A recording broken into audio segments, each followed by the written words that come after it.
Hello and welcome to another edition of History After Hours. This is Season 3, Episode 14. My name is Kevin Pumphrey and with me is... Ron Franklin. And this is the first one we've done this year. Happy 2018. So we made it. We've been busy with snow days and getting our school year started. Did you do anything over Christmas of note? No. Honestly, that my goal during any break we have is to just have as much family time, downtime, get my head together time, just to get away from everything that we possibly can. It's real. We do real small, tight knit family stuff. We don't usually travel. We don't have a whole lot of folks to come in either. You know, we just have a few folks in the local area, so it's just it's just kind of pleasant. And I eat too much, and we stay up too late watching Netflix and whatever. Oh yeah, well you're living the dream. Yeah, yeah, that's Christmas for us too. I mean, it's a lot of family time. We go, visit both of our respective parents. We got 3 little kiddos at home, so that makes. And as a parent, having young children, and of course we have 8, 9, and 11, so Christmas is. It's Christmas. Still magical. It's magical for them. But 2 out of the 3. Now my daughter, she's Santa Claus has never been a thing for her. I don't know how that happened or too rational for her. Yep. And our oldest, he probably found out a year or 2 ago, but we still have the youngest who believes. And so it was, it's kind of tricky. Please don't tell her the truth. Right. But be part of the conspiracy. That's what we did with my daughter when because I know I have family members who say, well, you shouldn't lie to kids and Santa Claus is a big lie. And calm down. Like, it's fun to have that magical sort of mysterious, is it going to be, what's going to happen? You wake up and there's new things in the house. And that's just, there's plenty of time for kids to become hardened adults to the realities of life. But what's wrong with fairy tales and magic and that kind of stuff? So that's all that really is. Yeah, I mean, that's the bedtime stories we read. Right, yeah. I miss having that imagination, and I don't want that to ever go away. You explore the idea that this is the spirit of giving and kindness, and it's just a little game that you play. And then, like I said, when my kids are older now, grown actually, and so but when they were coming up, when my daughter figured it out, and we let them figure it out, honestly, they'd be like, what's the thing? And our rule was, if you stop believing, he stops coming. So my daughter's like 23. I still believe, he wink, wink. Right. But so we told her, like, look, now that officially, like, don't break this with the boy. Let him figure it out like you did, and then she was, okay, and then it's all fun because it's like you're part of the. Oh yeah. It was pretty neat to watch that happen. Yeah, and just think about how many times we tell our kids something that's false without even knowing about it. I mean, every kid has to grow up and wrestle with reality their own special way. As parents, we screw up our kids in our own particular way. We download all of our insecurities to some degree. We do our best. Here's all my crap. Have that. I'm fixing to take off. That's right. But it's better than what I got. Good luck. And it tends to be true that every generation, at least so far, if you look back at your parents, your grandparents, it seems to get better. We figure out a little bit more about humans and what's good psychology. And do you ever find yourself doing like an accidental guilt trip on your kids by going, well, you got it so much better than I had it? Like I resented my dad for saying crap like that to me, but then I caught myself doing that to my kids. Well, we never had stuff like that. You ought to be lucky or feel lucky about, and they just look at me like the same way I looked at my parents, like, okay, shut up, This last weekend, I took my girls to our old dairy farm, and it's just a kind of a rotted out building where I used to, work every day, and the calves, pens, a lot of that's gone away now. And my daughter was like, I wish I could have milked cows. I'm like, no, you don't. No, that's another fantasy, child. You do not want to do. I never had to work like that. I worked a little bit when I was in high school, but I never had to work on a daily thing like on a farm. My dad did, though, and he told me about that experience and how he was determined that, he was the first one in his family to go to college. He was determined that we were going to go and make something more, you're going to either go to trade school, you're going to the military, you're going to do something to get this work experience. I'm glad you didn't have to work as hard as I did. Right. And I know you've told me about this too. Like, you're up before the sun, you do all these things, and you got to go to school and come back. And, they even had like, I don't know how that goes for you guys, but they had like a work release kind of thing in school. Oh yeah, we had that. They would take off early because they had to go help, in the afternoon stuff. They had to get started earlier than some other kids did. And that was just the way that was just life. And so, yeah, and I had it easier than my brother and sister. By the time I came along, I got so involved into sports. My parents were awesome because they let me do a lot of that, so I didn't have to go work. Like, had I quit sports, had I quit some of those activities, then I would have done more of that. But yeah, it's a different thing. And we've talked about this before. I don't want to go down this trail, but we talked about the Puritan mindset of hard work and thrift and how deep that is in American culture. It's going to be crazy when, the hard work, you can't get a job or there's different types of jobs, All right. What about, I thought when you said that, this reminded me, did you see the report over the weekend or this past week about this Amazon store where there's no cashiers, there's no lines, you scan your phone app thing when you come in, you go in there, you pick up what you want, and you just walk out, and you get charged through this app on your credit card. As you take it off the shelf, it rings up virtually on your account. Is that how it works? I didn't know. So what if you change your mind about something and put it back, but you put it back in the wrong spot? It knows. It knows when you distance yourself from that. It knows it all. All right. So the point that I'm going for, based on what you just said a while ago, what happens to all the cashiers? No, I know. Yeah. That's a lot of people who will be displaced if this is the trend, and I assume that it is, right? I think so. So that's just one more on the list I never considered, because we talked about the driverless cars and the truck driver losing their job kind of thing. I never thought about, cashiers. I guess I should have. Yeah. I mean, it's already like you just you see the self-checkout at Walmart. It's full of people. What I thought was weird was that people stood in line for a long time to get into the store, so they didn't have to stand in line. Right, yeah. You're standing in line for 2 hours to get into the store, but you can walk right out. This will be so great when I get in there. I can just leave. You're still standing in line, sir. Yeah, I don't know. It's just kind of funny. I mean, I know it won't always be that way. The novelty of it is what drew people into the get in line. But yeah, what a great business to run. You just let people go in, and it looks like they're robbing the place. They just leave, yet virtually money goes into your bank account. And people can't steal. Yeah. You pick it. I mean, I guess. You pick it up, and you leave with it. Ha! You get charged anyway. Oh, dang. Yeah, I don't know. There's no money. Yeah, you walk in with a gun. Give me all the money. There's no money. Yeah, I wonder how they get in. If they scan, does that open the doors? And if you don't have a... Oh, I don't. Yeah, can I don't know. Steal somebody else's account? I'm sure there's going to be bugs that they'll have to be worked out. You can't get into the stock area unless you scan your phone. I wonder. I don't know. I mean, that's interesting. Yeah. Okay. Well, that's coming. Yeah. So Christmas, everyone. Yeah. Christmas. But no, we always have a good Christmas, and it's always a great break.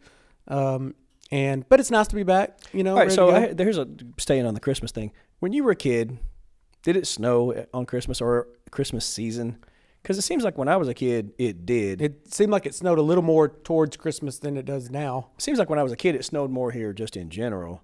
But I don't know if that's just me misremembering, or if that's just, it seems like we have less snow and like more ice and crap, Yeah. I don't know.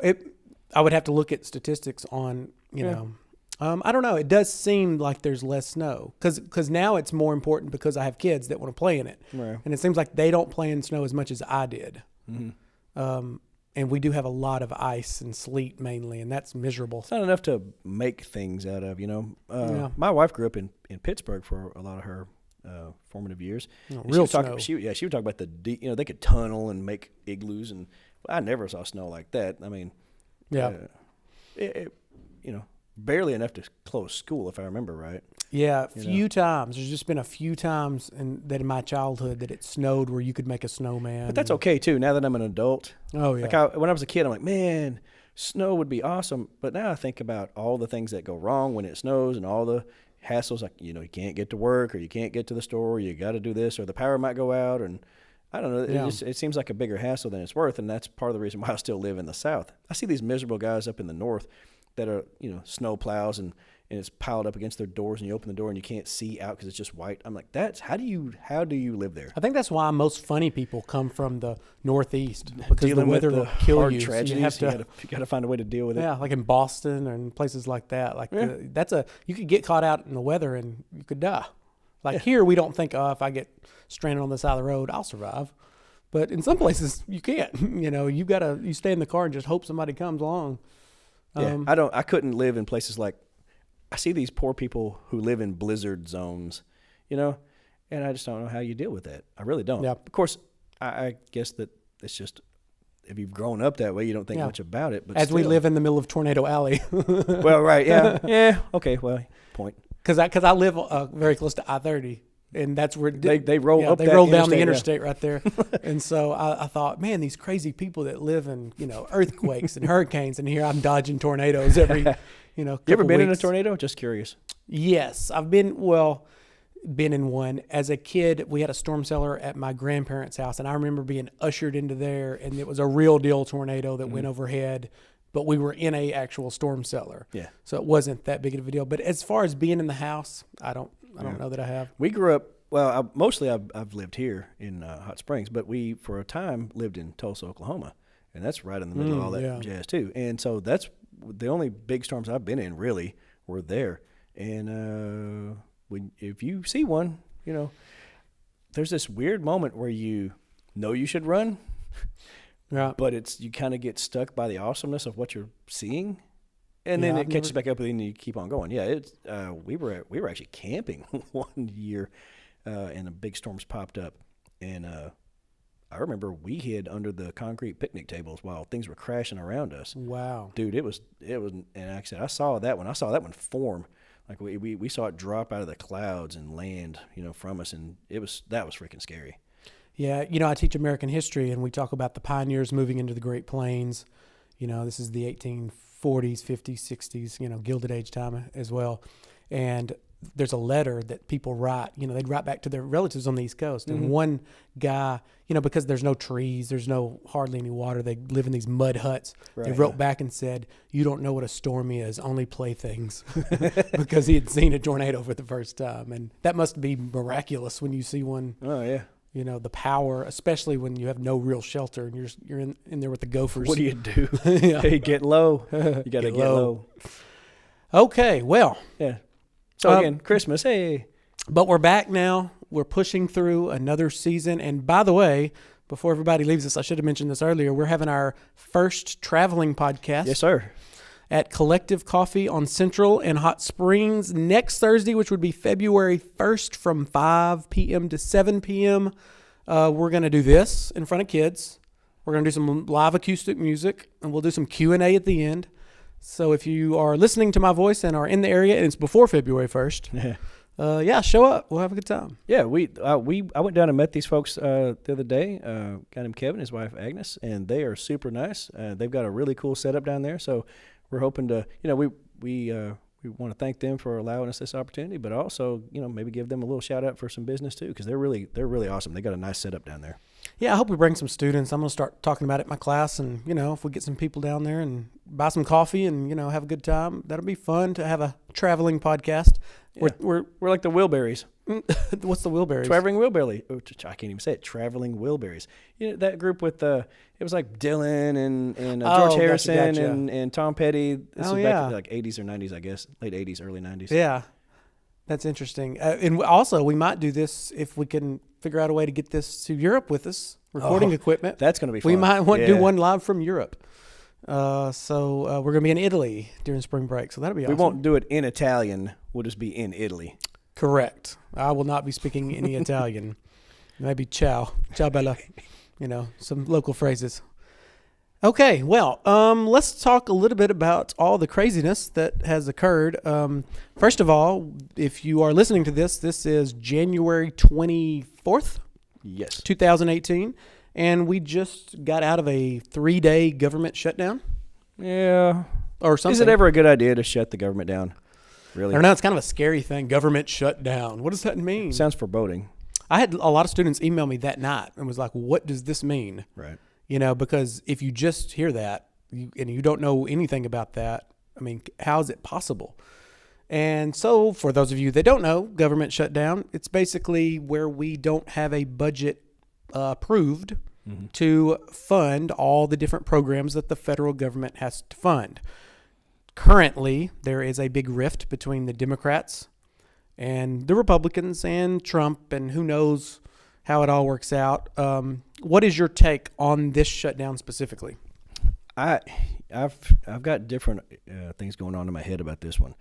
I think it's ridiculous. First of all, let me just say that people that we elect to do a job which is to represent us and to manage the bureaucracy, can't do that simple task. And I say simple, and I understand that that's, I have to couch that into a certain situation. But at the same time, if you are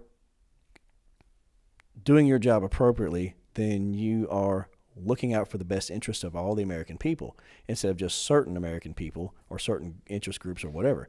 And this doesn't represent that at all. You're doing what's best for your particular sort of slant or your small group or your small interest or your lobbyist or whomever you supposedly represent. You all represent all of us, regardless of what your political party is. And so I really resent the idea that they're so polarized and dysfunctional that they can't seemingly get even something like a budget passed so that we don't have to worry about stuff like this. And and the thing that they did to open this back up was just a continuing resolution, a temporary spending measure to be able to fund the things that were sort of discretionary instead of mandatory, so that we can sort of go on. But it's only 3 weeks. Like 3 weeks from now, we're going to have the same argument, right? Okay, so first and foremost, the concept that there ever should be, like, it should never come to this, right?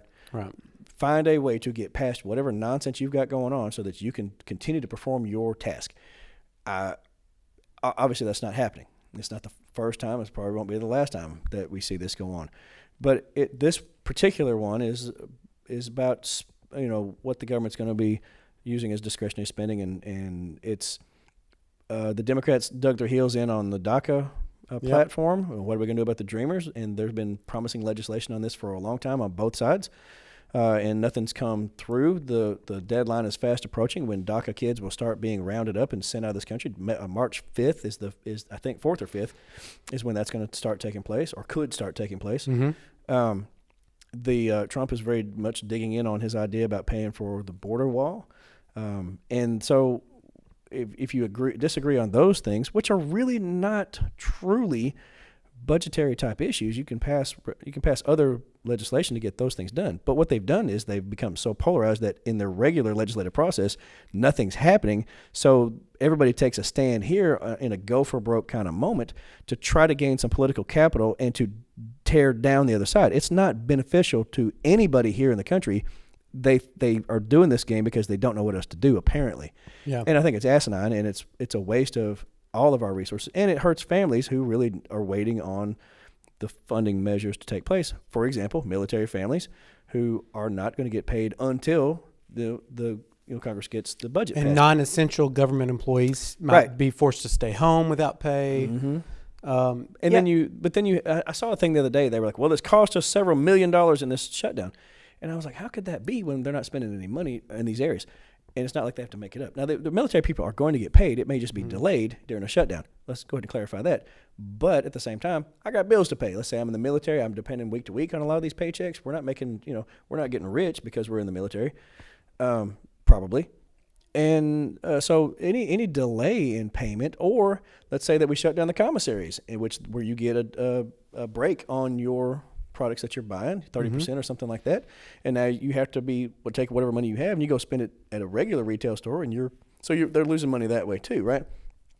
So when I think about us losing money on the deal as a country, I think about lost revenue because certain things are shut down, right? And the idea that certain people will maybe, I don't know if they have to make it up to all those employees that lost some time. I don't know. Maybe they do.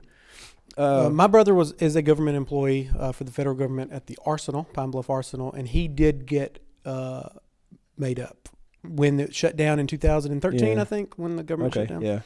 So, but it's unique because this is the first time where the Republicans control the Senate, the House, and the presidency. Right. And this occurred. It's funny. I say funny. It's disgusting because it's politics. Mm-hmm. So as soon as it shuts down, both sides are claiming victory. Mm-hmm. Trump is saying crying Schumer doesn't know what he's doing or whatever. Mm-hmm. And then the Democrats are saying it's Trump's fault and the wall and all that. What's interesting is watching Trump in 2011 and 12 and 13. Talk about how ridiculous a shutdown would be and blaming the president specifically. It reflects on a president that can't make deals and all that. So Trump, of course, that happens with Trump every 2 weeks. He'll say something that, 2 years ago, he would have blamed himself. But now, since he's the president, it's not his fault. Yeah, it's different when it's you, obviously. And of course, the wall, was we supposed to fund the wall in the first place? I remember several campaign trips where they shouted out who's going to pay for it, and everybody in the crowd chanted out Mexico with all their heart and passion. And folks, that is just not going to be a thing. And I just don't understand people who think that. I do believe in border security, don't get me wrong, but at the same time, this seems like just a gigantic waste of money. Yeah, I think so. Because you can just go around it. Okay, so for the bang for the buck, if we do spend $25 billion or whatever on this wall, does it actually increase border security? That's the question. If it doesn't, if maybe it helps a little. From a geographic standpoint, it's not even conceivable that you can have a full wall from sea to sea or whatever he's trying to do. No, not at all. Like there's too many things. There's private property in the middle. What do you do with water rights? What do you do with some businesses that are in the way? On our side, by the way, that are going to get hurt in this process. Plus, it goes up through the mountains and goes through these very, deserty regions where nobody's really going to be. And are you going to have a solid, beautiful, giant wall like he's talking about all the way through there and have to now maintain it and man it and guard it and make sure people aren't tunneling under it and make sure people aren't flying over it? I just don't. Well, General Kelly, last week came out and said, well, when Trump was making these promises, he wasn't quite informed. And he said the wall could be a wall, or it could be a fence, or it could be it could be drones, Drones. So General Kelly has kind of spun the wall as he said, of border security. That statement also said that he believed that Trump was evolving in his attitude towards the wall. And then Trump tweeted right back out, I'm not evolving on the wall. It is the wall. It's going to be the wall. It's always been the wall. And so he just, there's this miscommunication. I don't know. It's the Trump show. It is the Trump show. And, Trump is a character of a president like we've never had. It's crazy. He has broken all the social norms of being president. And I'm not saying that's a bad thing. Maybe there's a lot of people who thought good. We've had these norms that each president inherits that maybe aren't good for the country. Maybe this actually does somehow in the long run help the average American. But it really depends on how other countries react to him and what we're doing. And so far, if you really look at history and look at legislative accomplishments, we've gotten, as far as Trump and the Republicans, they've gotten a Supreme Court justice, which I think was probably their biggest concern. And they got a tax bill through. And a shutdown. 1, 2, 3. And good. 3 things. Now, the economy is roaring. Well, to some degree. Let's talk about that, though. Because, unemployment did reach historic lows, but it depends on how you look at that, actually. In a first-year presidency, to think that he's had enough economic or fiscal policy in place to have garnered this kind of attention to his success, what he's done to really match up with the economy. I do think that there's been a lot of movement on Wall Street based on the fact that he is very, very pro-corporation and he's cutting back regulations. That's okay. So I see that. And the idea about reaching the 25,000 milestone at Wall Street, I'll give him part of that. But at the same time, the momentum started well before his presidency. The unemployment issues started well before his presidency. And so he's reaping the benefit from somebody else's hard work, and he's going to claim it. And that's okay, fine, do that, right? But let's all know that the real heavy aspect of those movements in a positive manner really started years and years ago under a different administration. So, but let's talk about the indicators. And I see people do this. Oh, the economy is so great because of, look at Wall Street. Folks, Wall Street is an indicator of corporate well-being. That does not generally equate to middle class or lower class well-being. It's not the same thing. Corporate America and everybody else are very much different animals. Now, will that trickle down with more jobs and more innovation and pay raises and bonuses? And we've seen a little bit of that. Okay, so I hope that that's true. I really do. Since this is the pattern that we're in, I hope that is true. I hope that equates to success for all of us. However, you can't just stand on this moment and say it's all golden right now, because it's obviously not. Pay raises are stagnant for a large number of Americans. Inflation is sort of hinging on probably edging up. Gas prices are starting to edge back up. Oil was $65 a barrel as of yesterday, a little bit higher than that, matter of fact. And so we're seeing so I mean, there are indicators that maybe it's going to hammer middle class for a while longer. And I hope for the best. I really do. I'm not this doomsday naysayer kind of guy about, well, everything he does is crap. I don't think that that's true. I have an older friend slash associate who I would consider rich. He's probably got close to $1 million invested. And I saw him the other day. He goes, "God bless Trump. I just got a check," and he told me the amount.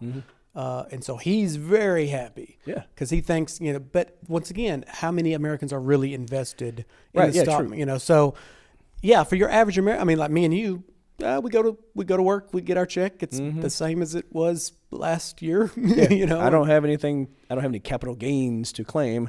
And a lot of people I know are like that. Most people are. But the people who do, like, good for them. I'm glad that wealth is continuing to expand in this country. But it would be nice for us to stop and take a moment and pause and take a breath honestly and say, is how many people are actually benefiting under what's going on? And we can hope that with that corporate success can equate to middle class and lower class success as well. We haven't seen it yet, so I'm going to hold my applause for just a moment and see.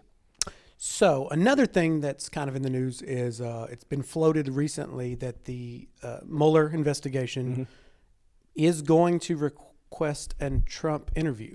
Yeah, I think they probably will. Now, Trump, being president, could turn this down. He could even fire Mueller. He might not. He said repeatedly he wouldn't. I don't know that he has the exact power to do that. I think there's somebody else but I think he could pressure to have it done. I don't know that he himself personally but can. somebody under his command can have it done. They believe that there's going to be too much political fallout. Now, he had said this looks bad. A few months ago that he would do it 100%. I will have an interview. I will turn over all my stuff. I saw that. Nothing to hide. And now he's saying, well, there's been no proof of collusion, so I don't have to. At least he's listening to his lawyers. Yes. And so you just wonder where this is going to go, and if Mueller does push. Well, did you see that Mueller interviewed Sessions and Comey yesterday? I saw that. I haven't heard much out of that, but I knew it was happening. Yeah. I don't know. There's a lot of smoke, but once again, so far. We'll see. If it's here's the thing. I want to get to the bottom of it. If there's nothing, clearly say that, articulate that to us, show us, and then let's move on. If it is something, then we'll deal with it. If it's not something, let's let that go and get on with more important business. If it is more important if there's nothing here, right? Mm-hmm. We don't want to keep dragging this out and spending all this money and wondering so it'll help. I think it'll help Trump with a lot of people if this guy Mueller ends up finishing the investigation, and if he says that there's nothing to the collusion aspects or whatever, then good. Let's let that be what it is and move on. If there is something, then let's deal with that too. But I'll be glad to see. But what we're seeing the circle tighten, though, right? This is the first. These are Sessions is the first cabinet member. They're going higher level. The first cabinet member to be brought in, and I wonder, if he's got anything that is still sort of skeletonized in his closet, And again, I'm speculating, but does that dude make a deal? If you're involved in this at all, and it may come down on you, you better bet people are going to be making deals. Yeah, and I don't think Trump has a problem of purging him, perjury if he lies under oath. I think when they start looking at finance, I think that if they ever get in, and he'd already said if they start looking at our finances, that might be the red line or whatever. Did they ever get the information from the German bank they were seeking? Because I know Mueller had put. I know that came up, and I haven't heard anything since. Yeah. Okay. Well, I hope there's nothing to this for the sake of the country. I hope there's nothing to it, because if there is, that's going to be chaotic to figure out what to do next, right? So for our benefit, ultimately, which I guess it'll be interesting either way it goes. As a historian, we'll see. Well, we get to study this now and talk about it, but really, I don't want that kind of chaos. And so I hope that there's nothing overall. Well, as we're running out of time, let's talk about something else. Oprah. Recently, we heard that some rumors that she might run for president. No, she should not. Yeah. Well, yeah, let's talk about the celebrity president. Is this the new thing? The celebrity president. No more a great speaker or no more. I heard somebody the other day, we were talking about this a little bit, and they go, well, Reagan, he was a celebrity and this. But you know what? Reagan was also, even while he was a celebrity, very much involved in political process. Mm-hmm. He was involved in the Screen Actors Guild, which he led. He was involved in local politics, became the governor of California, then moved up yes, he was an entertainer, but also was very vested in political And he was an process. actor in the 50s. He's president in the 80s. Right, yeah. So it's a lot of change between then and then. When he became, spokesman for General Motors, and he was a hardcore Democrat. A lot of people don't realize this, that while he was an actor, in the 40s and 50s and early 60s, he was a Democrat. So his favorite president was FDR. I don't think you can count him as a celebrity president, though. Does that make sense? Yeah. So especially not in the same kind of train. But so for all those people who were anti-Trump and not my president, this and that, and he's not qualified because he's a celebrity. Yes, he has a lot of money, but he's a celebrity, and that doesn't qualify him to be president just because he has notoriety. If you people jump on Oprah's bandwagon, like, you are just hypocrites, because the same things that might disqualify Trump would disqualify her. She is a self-made person. I get that. Fantastic. And more so than he is, by the way. Oh, yeah. So I'll give her that. But at the same time, she's not a politician. She doesn't understand the system. She's never worked in politics. She's never been, yes, she has her own foreign company. Diplomacy, all and that. I'm not knocking her. She's a brilliant businesswoman. I think she's the richest woman in America. One of the richest women in the world. Yeah, definitely. She's the first African-American female to be a billionaire.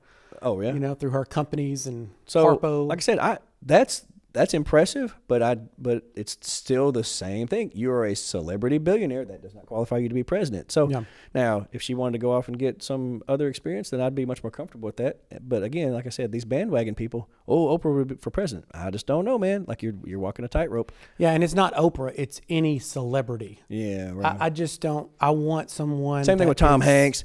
Same thing with Tom Hanks. Whoever, any of them. Kid Rock. Good Kid God, Rock. Can you imagine Kanye. Kid Rock as president? Yeah, I mean, nothing against. I don't know what his real name is. What is his real name? Kid Rock. Yeah, I think it is Mr. Kid Rock. Mr. Rock. Okay, well, Kendrick. Maybe if he got some political experience and then had a real platform and worked with things, but just to be a celebrity, to step out and go, I'm going to run because you know me. Like, that's not good. I just don't like that idea. Right, and when you are commander in chief of the largest, most powerful military with the nuclear football, I think it pays to have some experience that can prepare you for that. And I don't think being in front of a camera and being loved by millions is the best thing, because usually celebrities have somewhat of an ego, and then you put them with this power. I mean, we're seeing that play out with Trump. Wouldn't it be nice to have someone in charge who understood and wanted to understand more policy, domestic policy, economic policy, foreign policy, all of those things? From what I've heard, and is being reported in multiple places, from Wall Street Journal all the way down through, things like Washington Post or whatever. So you kind of go, right and left on that. That he's not that interested in being the policymaker, or that he just wants to. That's what it seems like, right? So I hope that as this continues, because he is the dude in charge, that he'll actually get his head on straight and will be interested in actually running the country, not like a corporate entity. Like, I'm the top guy and you're going to do what I say. And he's so used to having people sort of kiss his butt because he's that guy. Mm-hmm. Like, that's not how politics works. That is not how. Well, it shouldn't be how it works. Yeah, right. Business presidents they don't have a good track record when you think about people who only have business experience as their main experience. Mm-hmm. Now, most presidents have had military and or political experience, and I'm not saying you have to have this kind of thing, but you should have merit. Once again, I want someone who is smart, calm, and curious. That's it. I don't care, male, female, what race, it doesn't matter. Somebody that's already knows a lot, but is curious enough to find out the stuff they don't, plus calm, rational, measured.